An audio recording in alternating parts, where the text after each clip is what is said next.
केन्दुझर जिला घसीपुरा निर्वाचन मंडली अंतर्गत घसीपुरा ब्लॉक परिसर रे देखा मिली मिशन शक्ति संघर विक्षोभ। घसीपुरा ब्लॉक 25 कोटी पंचायत प्राय 200 रु अधिक ईसी मेंबर एकत्रित हुई मिशन शक्ति पुनर्गठन को विरोध करी घसीपुरा वीडियो विनीता विजयनी को पुनर्बार दाबीपत्र प्रदान करिसेंती। नूतन सरकार आसिबा परे मिशन शक्ति पुनर्गठन निमंते निर्देशनामा जारी करा जायथिले मध्य सेतेबेले मिशन शक्ति महासंघ पक्षरु एहाकु विरोध करा जायछि। मान्यवर हाईकोर्ट को निकट रे मिशन शक्ति पुनर्गठन मामला विचाराधीन थिले मध्य सरकारक निर्देश रे सारा राज्यर विभिन्न ब्लॉक रे पुनर्गठन प्रक्रिया जारी रहिछि। तेणु घसीपुरा ब्लॉक रो प्रत्येक पंचायत रो ईसी मेंबर माने विक्षोभ प्रदर्शन करी असंतोष प्रकाश करिसेंती और चेतावनी दैछंती जदि कोनोसी ब्लॉक कर्तृपक्ष पंचायत भीतर को प्रवेश करंती ताहाले मिशन शक्ति गृह ताला पकाई प्रतिवाद करिवे।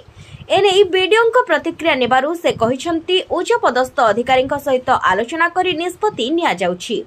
सरकारकर निर्देश अनुसार पुनर्गठन काम चालू रहिछि और निर्देशनामा परिवर्तन हेले आमे पुनर्गठन प्रक्रिया बंद करिवो। पूरा विरोध करूछु जे बंद करा जाऊ किंतु सरकार मानिबा को नाराज भी आमे वीडियो माध्यम रे आमे 3 थर आसिकी जे कोर्ट ऑर्डर आनिला परे भी 3 थर आसिकी आमे दाबी पत्र वीडियो मैडम को देखा करके आमे देलु किंतु सेथिरे भी से कहउछन जे एटा नुहे बीएलपी बीएलसी एने समस्त को डाकी की एका मीटिंग करूछन जे दाबी पत्र नुहे जो एमिति चलीतिला रिस्ट्रक्चर की सेमिति हबो। आमे चाहूछु रिस्ट्रक्चर के करे दमुनी आ जे भी जिबे कोठी कि ना हमर पंचायत मिशन शक्ति को आमे ताला जुलेइमु एवं जी जीवा पिटिमु। आउ भी मुझे गोटे कथा कहूँ आमे अनुरोध करूँ जदि सरकार प्रभाती परिणाम आदाय सी हूँ 5 वर्ष लड़ी पार्टी जे 5 वर्ष आम लड़ी पार्छ आम 5 वर्ष रहीचु आम किए सैकेल खंडे पेलिकी मु तो कहूँ मो एरिया में सैकेल खंडे पेलिकी जोटा कि आज 160 ग्रुप करदेली जोर जबरदस्त ग्रुप गुड़ा भांगुंट कहीं सीआरपीएम के जदि आम बाहरमु आगे सीआरपीएम के बाहरतु तापर आम हूँ प्रभाती मैडम कहूँ जे सी भी बाहरतु आउ जदि आम कहूँ मुख्यमंत्री अनुरोध करूँ जदि आम रिस्ट्रक्चर न करती आम आगामी दिन जन आंदोलन करके समस्त माँ मान शिखी घर घर पशिक आम जन आंदोलन कर बंद न कले आम बारंबार कोर्ट को आश्रय ने भी आमर कथाटा को मानुना